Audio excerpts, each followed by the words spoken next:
DJ Amit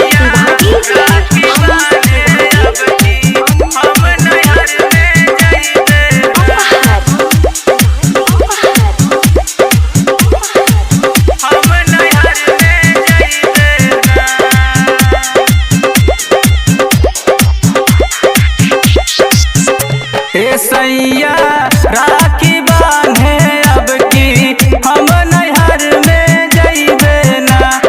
सैया राखी बांधे अब की हम नैहर में जइबे ना। हम नैहर में जइबे ना। हम नैहर में जइबे ना। कि हाथ जोड़े कहली राउर सजनिया कहना अब की पुरैया हो। सैया राखी बांधे अब की हम नैहर में जइबे ना।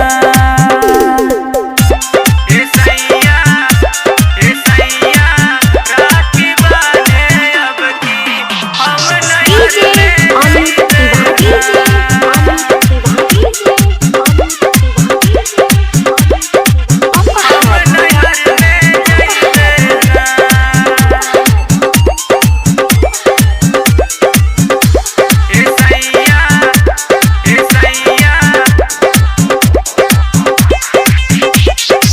राजा बाजार से लिहा तू रखिया ढाका से लिहा मिठैया हो।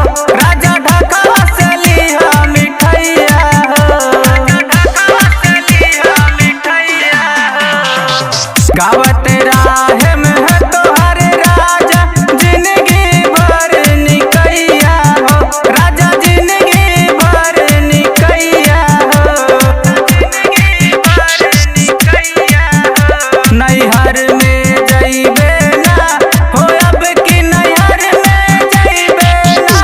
कि खुलल बंगाली के दुकनिया राजा मिठैया लइहा हो।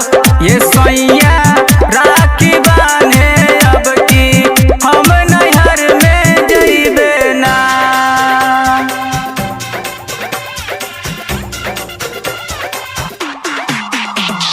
डीजे अमित राखी बांधे अब की हम नैहर में जइबे ना।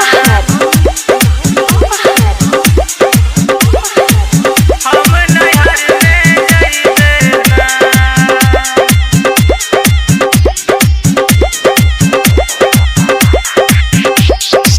तिरवेसर